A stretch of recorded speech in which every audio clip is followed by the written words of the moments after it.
Glória a Deus. Abra a sua Bíblia.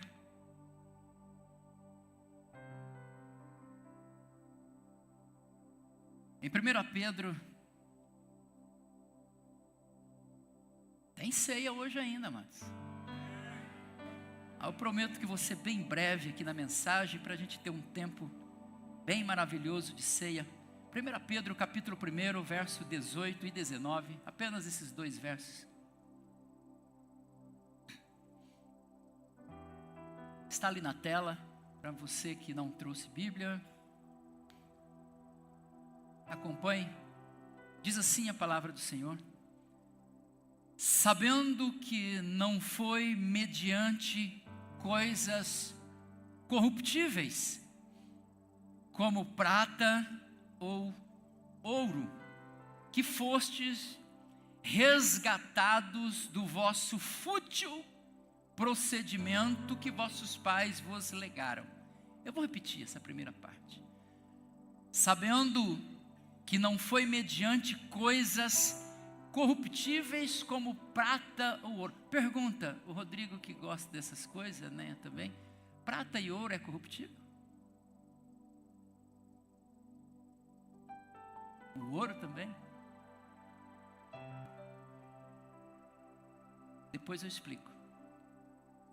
Sabendo que não foi mediante coisas corruptíveis, como prata ou ouro, que fostes resgatados do vosso fútil procedimento, que vossos pais vos legaram, mas pelo precioso sangue, como de cordeiro sem defeito e sem mácula, o sangue de Cristo. Louvado seja Deus. Feche teus olhos.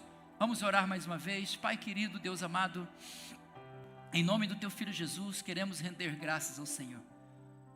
Obrigado, Senhor, pelo crescimento dessa igreja. Tua palavra diz que é o Senhor quem dá o crescimento. Todas as vezes que vemos pessoas chegando, sendo batizadas, descendo as águas, se arrependendo, se rendendo a Ti, nós estamos vendo diante dos nossos olhos a grande obra do Senhor, a Tua palavra se cumprindo. Nesta noite, mais uma vez, eu te peço, Espírito Santo do Deus vivo, me ajuda a trazer essa mensagem e falar ao coração da Tua igreja. Olha para dentro de cada um aqui nesta noite de ceia do Senhor. Ministra os nossos corações, no profundo, no escondido e no secreto. Nesta hora, leva todo o nosso pensamento cativo à obediência da Tua santa e poderosa palavra. Anula os sofismas, toda a artimanha do inimigo, espírito de engano, espíritos que tentam roubar a boa semente que está sendo lançada desse altar, sejam todos repreendidos. Pai, dá ordem aos Teus anjos, cerca este lugar. E o Teu nome seja mais uma vez engrandecido, ó Pai. Que a unção do Teu Espírito Santo venha sobre nós. Que as escamas dos olhos caiam. Que corações se quebrantem nesta noite, Pai, mais uma vez, diante da Tua poderosa palavra. Porque diante da Tua palavra não há quem possa resistir. Por isso nos rendemos diante do Senhor, da Tua majestade, da Tua glória, do Teu nome, do Teu poder. Esta é a minha oração, no nome santo de Jesus. Amém e amém. Glórias a Deus. Eu quero falar sobre esse tema que está na tela. Vamos dizer todos juntos no 3? Vamos lá? 1, 2, 3. Muito bem, ficou bonito de primeira, não vou pedir para repetir. O preço da nossa redenção. Esse texto fala sobre redenção, sobre um preço que foi pago para que pudéssemos estar aqui hoje, para que essas pessoas pudessem ser batizadas, para que essas pessoas pudessem fazer parte do corpo de Cristo, da igreja de Cristo plantada aqui na cidade de Sinop. Um grande e altíssimo preço foi pago. Foi pago. Há quem diga que tudo na vida tem seu preço.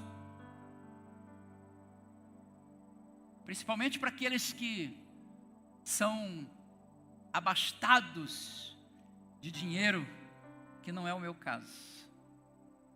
E tem muito dinheiro, né? Quanto é que eu pago? Se não der para pagar à vista, parcela em 10.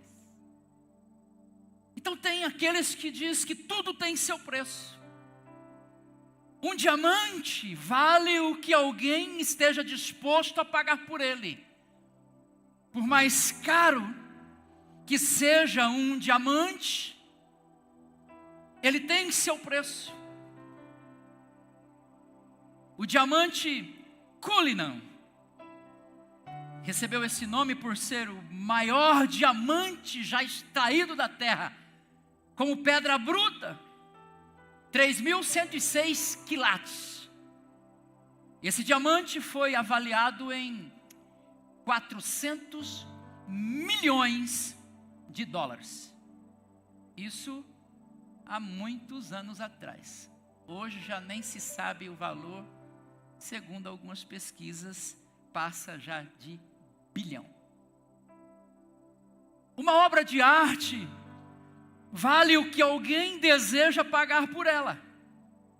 Para mim tem umas que não valem nada. Tem um tal de impressionismo. Eu venho da arte, eu fui pintor de tela. E aí, assim, para mim a arte que tem valor é quando o artista realmente fala assim: senta aí que eu vou pintar você.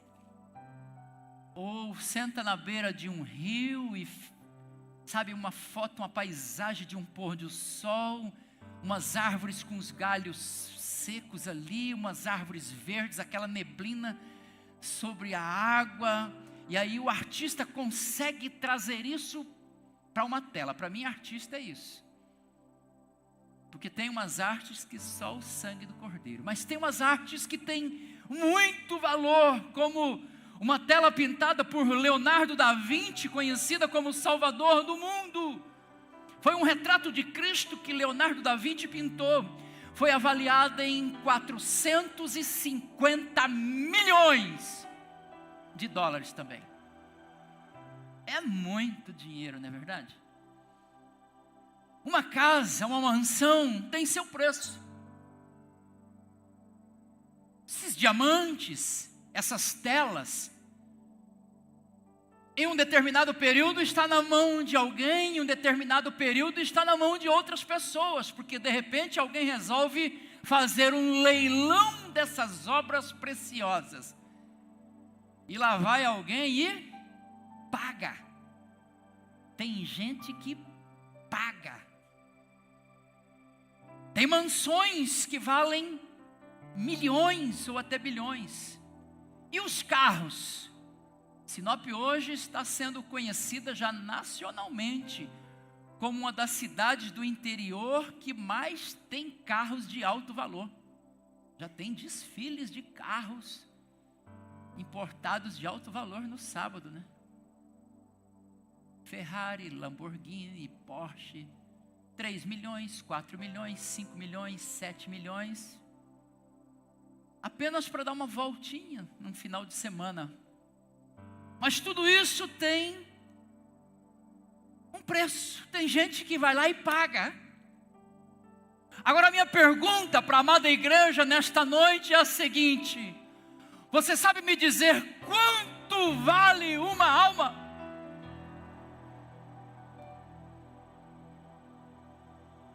Qual será o valor de uma alma?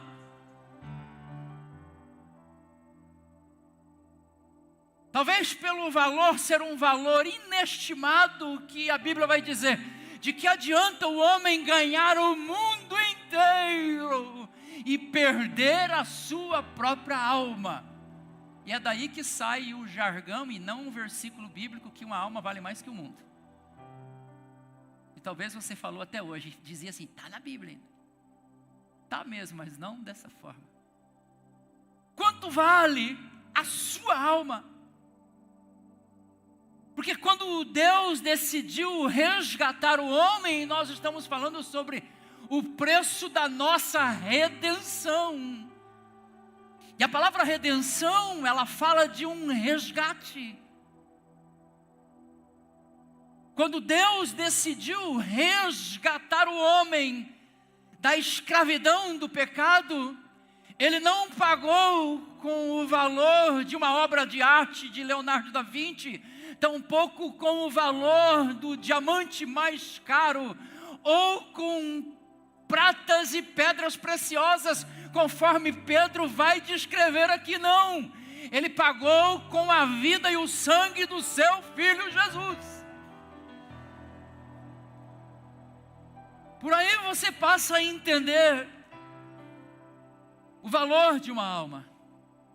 É por esse motivo que nesse dia de hoje, que celebramos a ceia do Senhor, não celebramos apenas o sacrifício de Jesus na cruz do Calvário, celebramos também a redenção dos nossos pecados por meio desse sacrifício.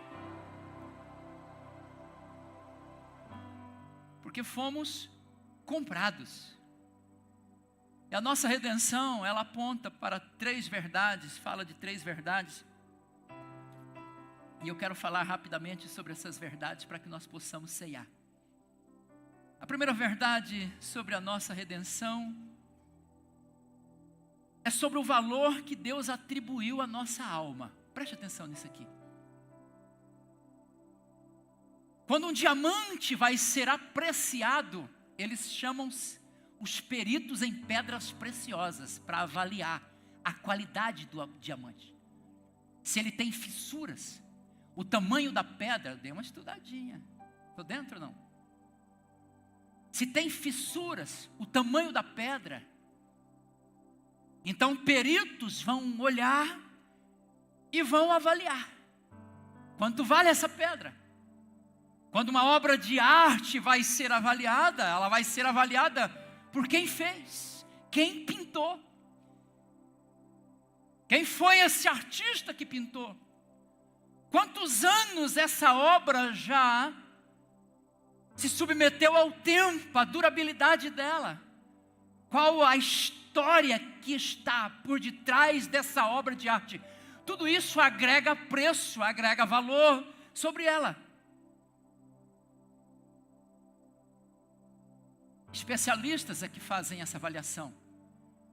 Mas quando a minha alma e a sua alma foi ser avaliada, não foi um desses peritos que avaliaram, foi o próprio Deus que apressou a sua alma.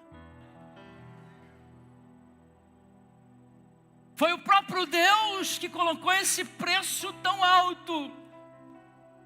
E é por isso que Pedro vai descrever que não foi mediante coisas corruptíveis como prata ou ouro. Sabe por quê? Que quando Pedro vai fazer um paralelo, uma comparação, porque nos seus dias valia mais quem tinha mais ouro, valia mais quem tinha mais prata, e as pessoas eram avaliadas por aquilo que tinha. Então ele está debaixo de um sistema falando para aquelas pessoas que o que tinha de maior valor naqueles dias para elas era a prata e era o ouro. Mas é interessante quando Pedro vai dizer assim, e ele faz questão de dizer: não foi mediante coisas corruptíveis. Sabe por que ele coloca esta palavra? Porque diante do preço da minha e da tua alma, o ouro, a prata, o diamante, tudo perde o valor. Tamanho foi o preço que Deus colocou e estimou, porque foi Deus quem precificou a sua alma, que o ouro e a prata se tornou sem valor ou corruptível. O que esse texto está nos dizendo é exatamente isso. Tudo perde o valor diante do preço da nossa alma. Se o sangue de Cristo foi o preço pago, então, queridos, eu vou repetir: se o sangue de Jesus foi o preço pago para te ter, para te comprar, para te libertar da escravidão do pecado, então se eu fosse você, eu já estava me alegrando aqui nesta noite, celebrando o nome de Jesus Cristo. Aqueles que já foram comprados pelo sangue de Jesus, você precisa entender que a tua alma tem um altíssimo valor, e foi o Deus Criador dos céus e da terra quem precificou você. Ah não, você não entendeu. Cadê? Lá atrás um entendeu lá, olha lá, de mão erguida. Alguém entendeu aqui também? Foi Deus quem te precificou pelo sangue de Jesus. Esse foi o preço estimado da sua alma. Salmo 49, versos 7 e 8, se puder põe na tela. Ao irmão verdadeiramente ninguém o pode remir, nem pagar por ele a Deus o seu resgate, pois a redenção da alma deles é caríssima.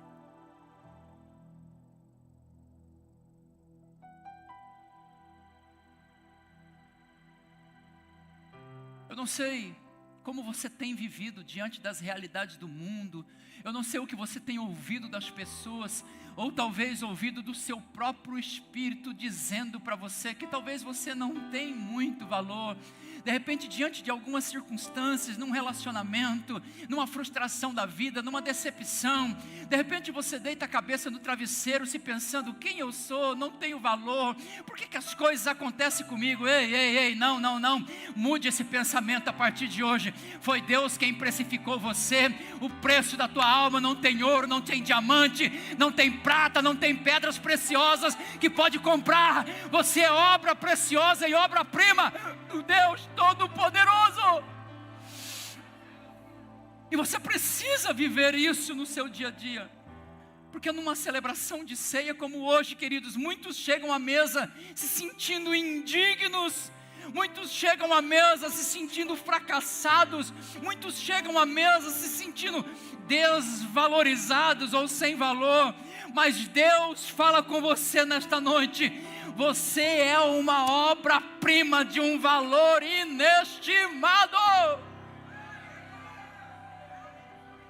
É Deus quem está dizendo o quanto você vale. É por isso que o preço foi tão alto para te resgatar. Olha para quem está perto e diz assim: ó, você não vale pouca coisa não. Você vale muito. Você tem um valor. O Espírito Santo se move em você. Você vale muito. Agora, por que você vale muito? Não porque você é merecedor desse valor todo. Não. Você não tinha direito nenhum. Você não tinha valor nenhum perante as pessoas, perante a sociedade. Você não tinha valor nenhum perante o mundo. Mas há um Deus no céu que olhou do céu para a terra, olhou para você e te enxergou e te viu aqui dentro. Viu você descendo as águas batismais, viu a decisão que você tomou em Cristo Jesus, e foi o Espírito Santo de Deus que convenceu você a fazer as escolhas que você tem feito. Sabe por que você está aqui dentro de uma igreja nesta noite? Ei, olhe para os lugares que você andava, olha para algum tempo, anos atrás, onde você estaria essa hora. Mas não, hoje você está num culto, ouvindo a palavra de Deus. Foi Deus quem te trouxe aqui para dizer para você: você tem muito valor. Não porque merecemos, mas sim porque fomos amados por Ele. E é incrível o texto que Paulo escreve aos Romanos, que Deus prova o seu próprio amor pelo fato de ter Cristo morrido por nós, sendo nós ainda pecadores. Deus não esperou você mudar, Deus não esperou você melhorar, Deus não esperou você estar bonitinho, transformadinho, renovadinho. Você está aí dando glória a Deus. Não, Ele amou você lá no lixo, Ele amou você lá na podridão, Ele amou você na escuridão, Ele amou você nas trevas, amou você no pecado. E foi quando você estava lá que Ele falou: quero comprar e vou pagar a conta dele.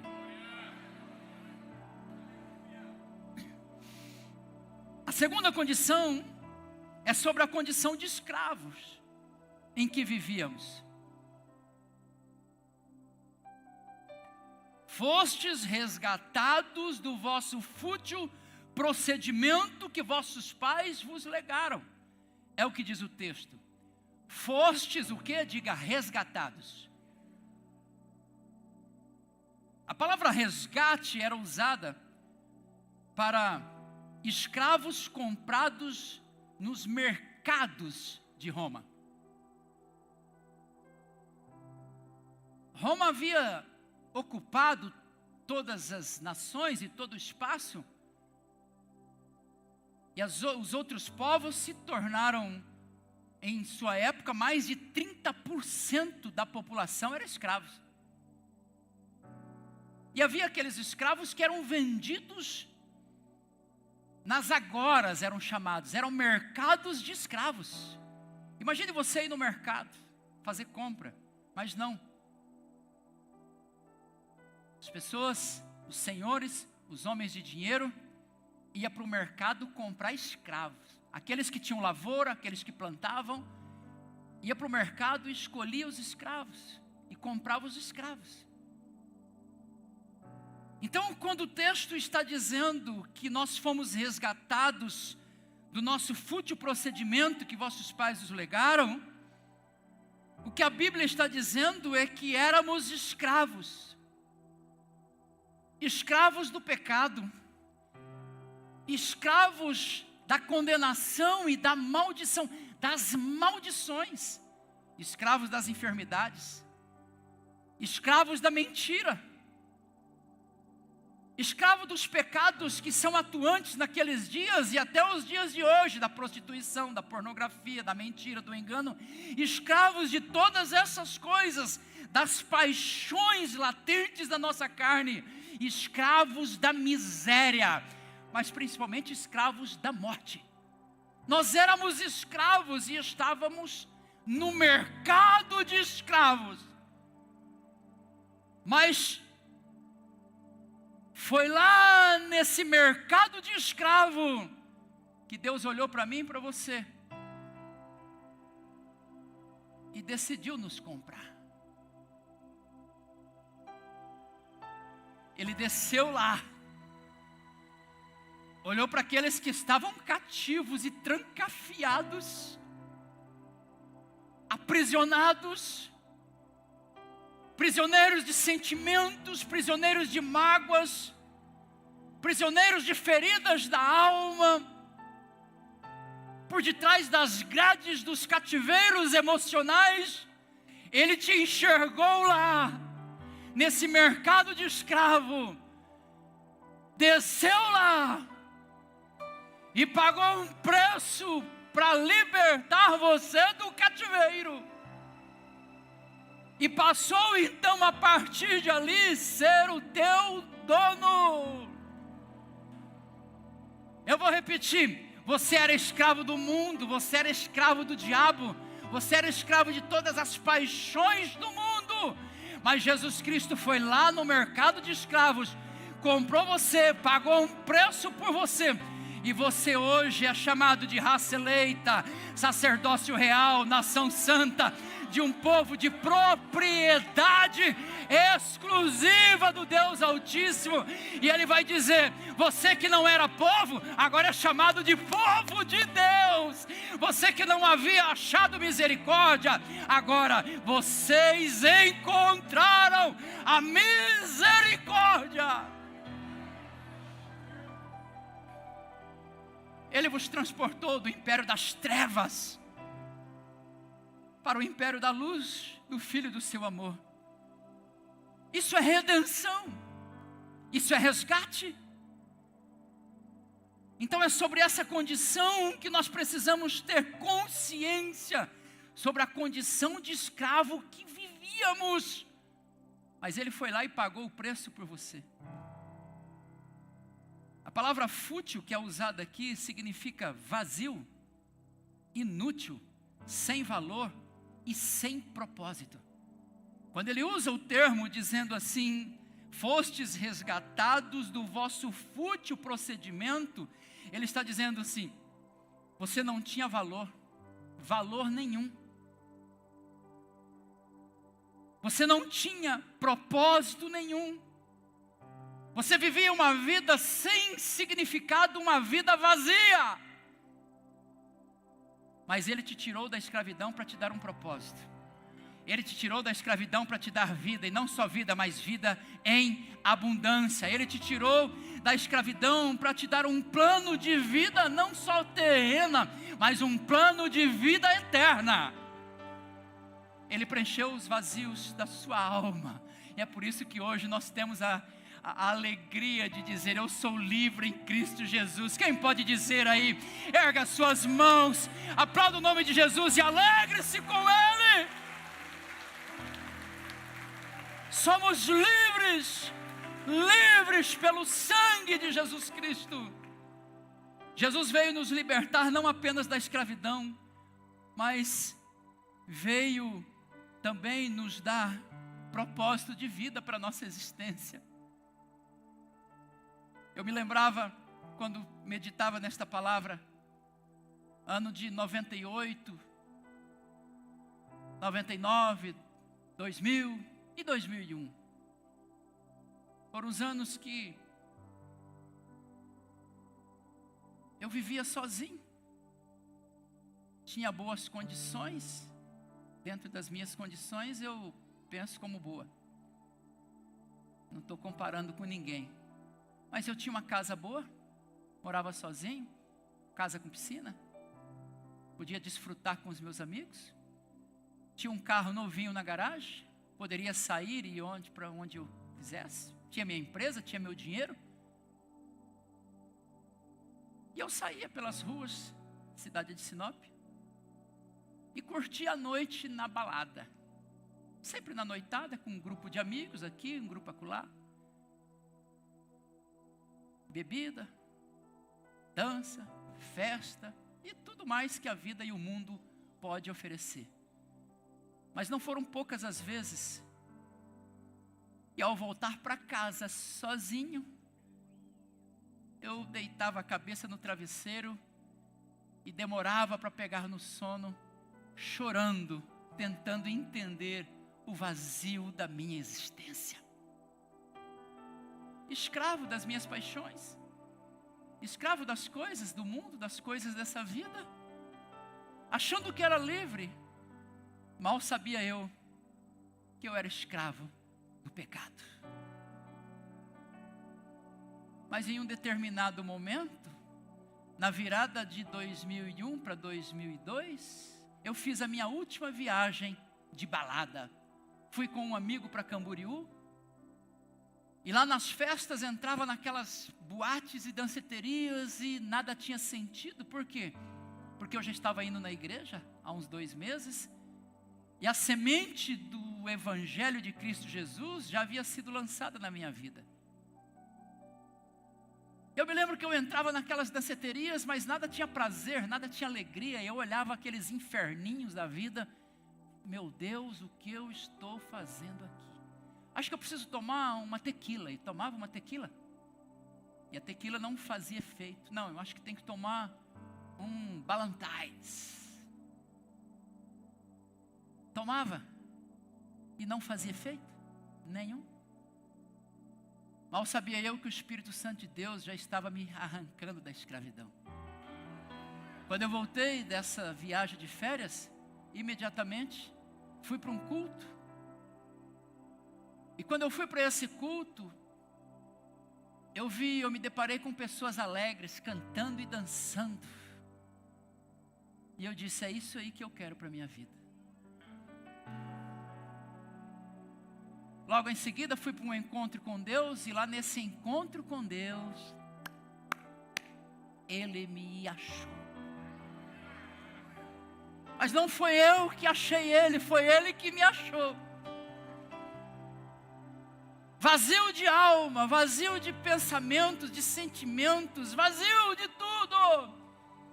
Vivendo frustrações, decepções e amarguras e achando que estava por cima. Mas um encontro com Cristo mudou a minha razão de viver. Ele me tirou do fútil, que é o significado dessa palavra. E eu deixei de ser vazio, eu deixei de ser inútil, eu deixei de ser sem valor, eu deixei de ser sem propósito. E agora eu entendo o valor que eu tenho em Cristo Jesus. Um ganhador de almas para Jesus Cristo. Aleluia! Deus quer fazer isso na sua vida. Jesus veio nos libertar não apenas da escravidão, mas Ele veio dar existência para nós. Ele veio dar planos e projetos. E nós precisamos entender isso.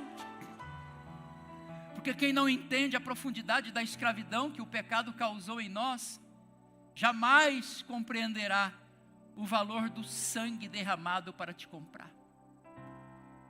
Quem não entende a profundidade da escravidão que você vivia, de onde é que Ele te tirou, fica difícil entender o preço que Ele pagou. Hoje Deus está falando com a igreja: olhe para trás e veja bem de onde é que eu tirei vocês. E preste muita atenção no que está sendo pregado sobre qual foi o preço que eu paguei por vocês, diz o Senhor.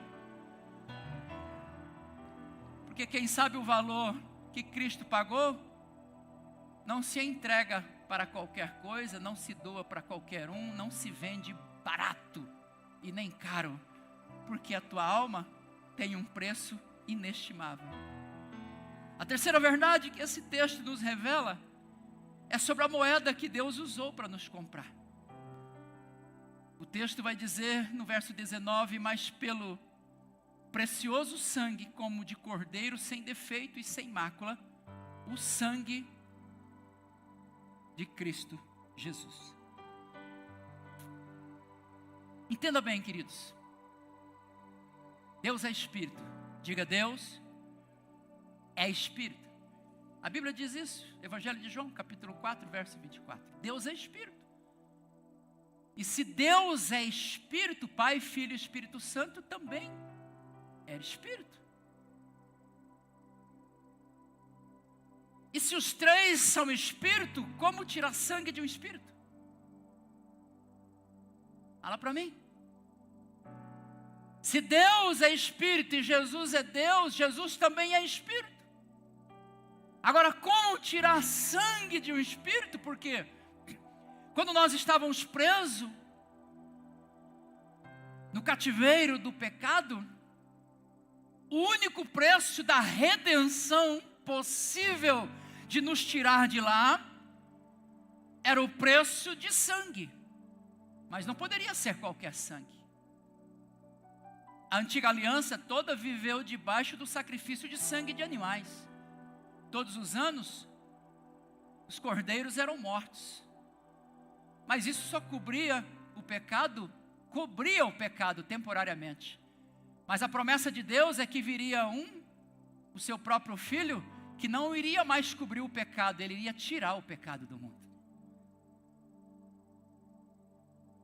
Mas ele é Espírito. E se ele é Espírito, não tem sangue.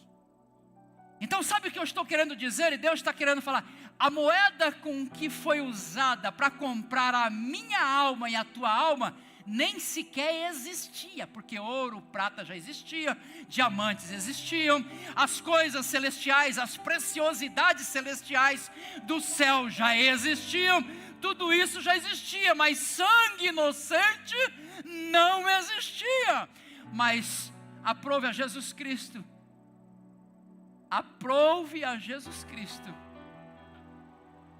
dizer para o Pai: Pai, prepara-me um corpo. Hebreus capítulo 10, verso 4 a seguir. Porque Deus já não se agrada mais com o sangue e o sacrifício de animais, de touros, não. Porque é impossível que o sangue de touros e de bodes remova pecados. Por isso, ao entrar no mundo de sacrifício e oferta não quisestes, antes um corpo me formastes. Não te deleitaste com os holocaustos e ofertas pelo pecado. Então eu disse, quem disse? Quem disse? Isso é uma conversa do pai com o filho, velho. Prepara para mim um corpo que eu vou descer lá. O único jeito de resgatar e pagar essa conta dessa dívida aqui, essa confusão que o homem se meteu, é com sangue inocente. Alguém inocente tem que morrer. O filho disse: pai, prepara um corpo que eu vou descer lá. Mas filho, é perigoso. Eu vou correr risco por eles. Filho, quem sai do mundo espiritual e entra na atmosfera física, para você voltar, você precisa morrer de novo. Mas se você morrer com um pecado só, um só que você cometer, você não volta mais. Porque aí a sepultura vai te deter. A morte vai te prender se você cometer um erro. A partir do momento, filho, que você esvaziar-se da sua glória, aí você é um humano como eles.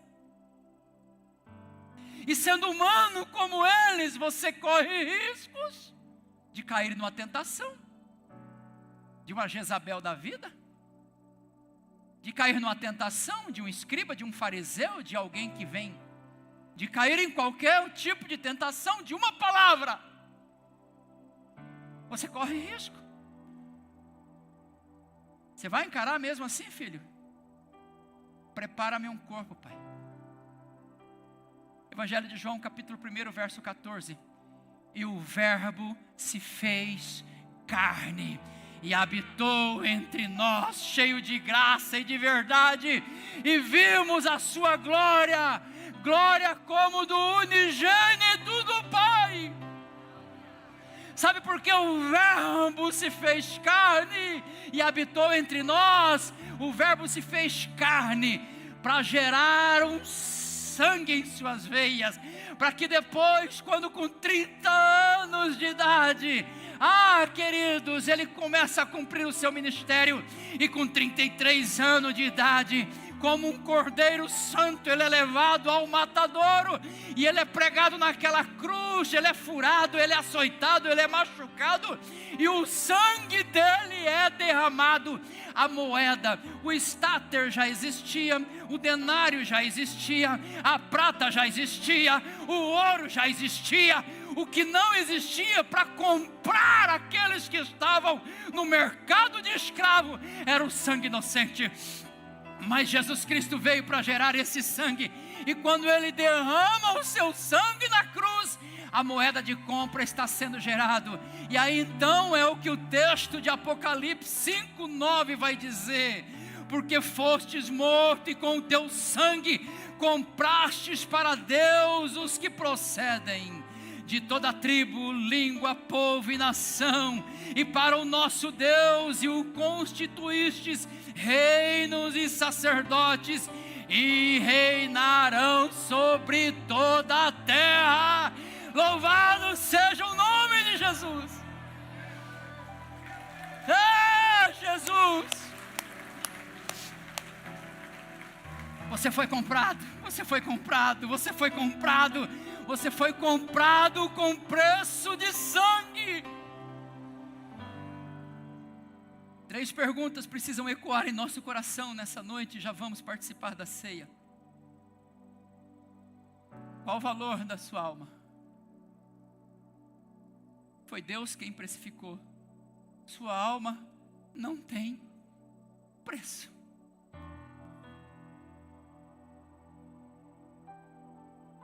Sua alma não tem preço, amados. Eu não sei como você se vê. Sua alma não tem preço. Quanto custou isso? Como escravo eu era? Como escravo você era? Porque somente quando eu sei o quão escravo eu era, eu consigo entender o valor do sangue.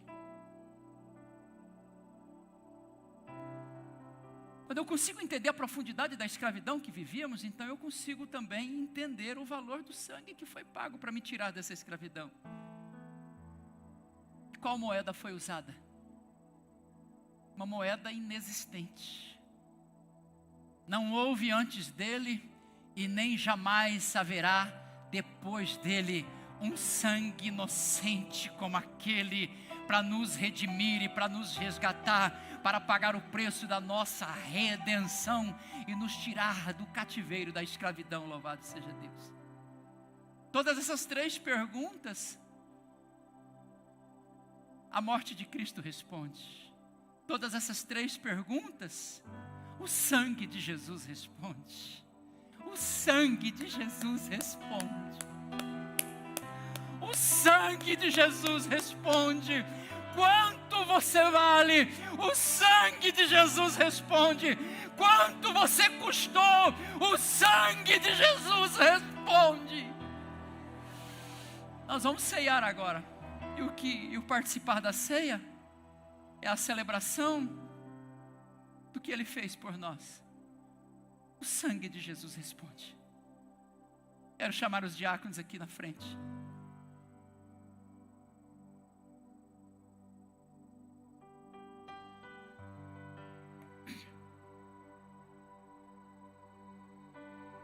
Vai glorificando a Deus. Há uma presença gloriosa do Espírito Santo de Deus aqui nesse ambiente. Cada um pode viver a experiência que deseja, porque agora Ele não habita mais em templos feitos por mãos humanas, não. Ele habita em mim, Ele habita em você, Ele habita em nós. E quando a igreja está no movimento da adoração, amados, há uma nuvem de glória que baixa, que paira sobre este lugar. Então você pode adorar, você pode aí glorificar, entendendo hoje um pouco mais sobre o valor da tua alma, quanto você custou, entendendo um pouco mais sobre o nível de escravidão que você vivia. Você estava preso, tinha somente o direito da condenação, da justiça e do juízo de Deus, mas Jesus Cristo veio como um corpo com vida. O Verbo se fez carne para comprar você, para gerar essa moeda. Então isso é motivo de celebração. Vamos cantar, vamos ficar de pé, vamos ficar de pé. Aleluia. Não é para entristecer, é para celebrar, é para celebrar, é para se alegrar. Nós já vamos ceiar, mas você canta com toda a tua alma, com forma de gratidão. Você vai cantar, era eu, porque essa pessoa que estava lá, era eu, era você. Vamos cantar. Aleluia, Jesus. Glória, glória, glória, glória, glória ao teu nome. Glória, sorre, mamamamama, chure, cantarabachúria.